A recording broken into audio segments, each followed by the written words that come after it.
प्रदेश के हापुड़ जिले में स्थित मोनार्ड विश्वविद्यालय उस वक्त पूरे प्रदेश और देश भर की सुर्खियों में आ गया जब राज्य की स्पेशल टास्क फोर्स ने इस पर छापा मारकर फर्जी डिग्री रैकेट का भंडाफोड़ किया। ये कार्यवाही एक प्रोफेसर की डिग्री के सत्यापन के दौरान शुरू हुई जो असल में इसी विश्वविद्यालय से ली गई थी और जांच में वह पूरी तरह से फर्जी पाई गई। यहीं से शुरू हुई एक बड़ी पड़ताल ने उच्च शिक्षा की आड़ में चल रहे संगठित अपराध को उजागर कर दिया। एसटीएफ की जांच में ये बात सामने आई कि मोनार्ड विश्वविद्यालय से हजारों फर्जी डिग्रियां तैयार की गई थी और उन्हें मोटी रकम लेकर देश भर के युवाओं को बेचा गया था। टीम को मौके से कुल 1372 फर्जी मार्कशीट्स और डिग्रियां, 262 प्रोविजन और migration certificate, 14 mobile phone, 7 laptop, एक आईपैड, कुल 26 इलेक्ट्रॉनिक डिवाइसेस और 6,54,800 रुपए की नगद राशि बरामद की गई। ये छापा एक सघन सूचना और सटीक योजना का परिणाम था जिसकी अगुवाई एसटीएफ इंस्पेक्टर और ओम शंकर शुक्ला ने की। गिरफ्तार किए गए लोगों में विश्वविद्यालय के चेयरमैन चौधरी विजेंद्र सिंह उर्फ विजेंद्र सिंह हुड्डा का नाम सबसे बड़ा है जो इस पूरे रैकेट का सरगना बताया गया है। इसके अलावा उनके बेटे संदीप कुमार उर्फ संदीप सहरावत को भी हिरासत में लिया गया जो इस नेटवर्क का प्रमुख ऑपरेशनल एजेंट था और डिग्री बेचने के लिए संपर्क करता था। पूछताछ में संदीप ने खुलासा किया कि BEd, BA, BA LLB, pharmacy और बीटेक जैसी प्रमुख डिग्रियां तैयार की जाती थी और इसके लिए छात्रों या एजेंटों से 50,000 रुपए से लेकर 4 लाख रुपए तक की रकम वसूली जाती थी।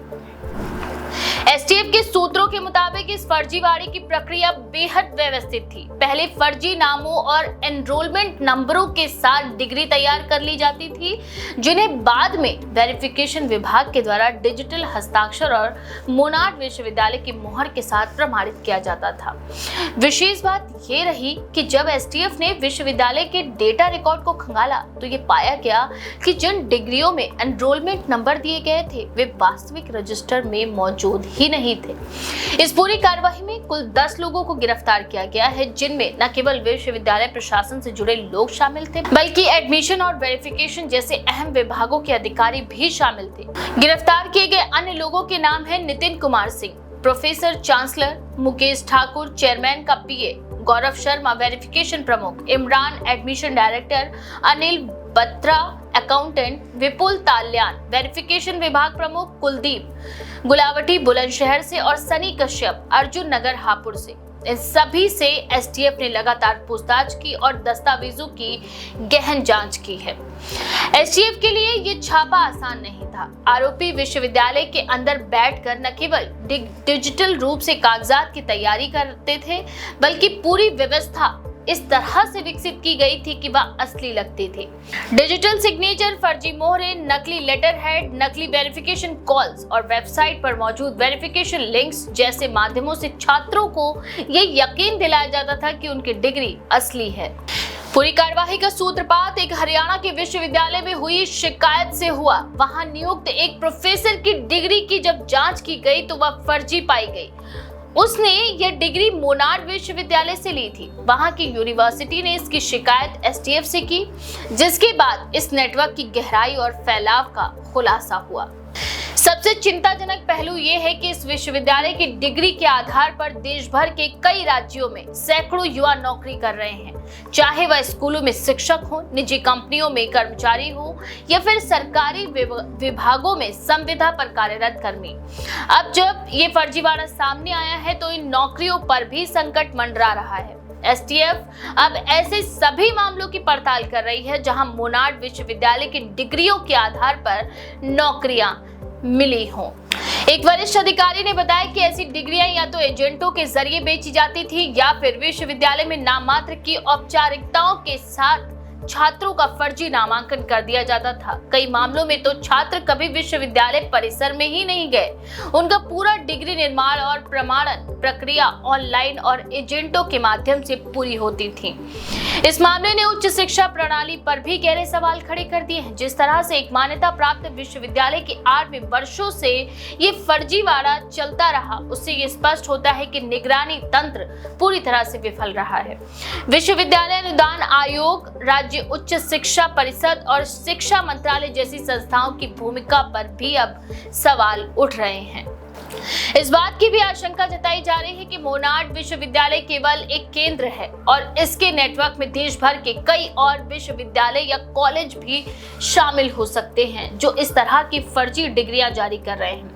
एसटीएफ इन सभी बिंदुओं पर भी विस्तार से जांच कर रही है। कानूनी दृष्टि से देखा जाए तो इस रैकेट के सामने आने के बाद आरोपियों पर गंभीर धाराएं लगाई गई हैं, जिनमें धोखाधड़ी, आपराधिक साजिश, जालसाजी और सूचना प्रौद्योगिकी अधिनियम के अंतर्गत अपराध शामिल है। इनके बैंक खातों, संपत्ति और इलेक्ट्रॉनिक डिवाइसेस की भी जांच की जा रही है ताकि ये पता लगाया जा सके कि अब तक कितनी रकम इन लोगों ने अर्जित की और किन माध्यमों से वह सफेद धन में तब्दील की गई। इस केस की जांच जैसे जैसे आगे बढ़ रही है वैसे वैसे नए खुलासे हो रहे हैं। ये भी जानकारी सामने आई है कि विश्वविद्यालय की वेबसाइट पर वेरिफिकेशन पेज मौजूद था जो छात्रों और नियोजकों को ये यकीन दिलाने के लिए पर्याप्त था कि डिग्री असली है। इस वेबसाइट को विशेष सॉफ्टवेयर के माध्यम से तैयार किया गया था जिसमें एनरोलमेंट नंबर डालने पर वही जानकारी दिखाई देती थी जो डिग्री पर प्रिंट की गई थी।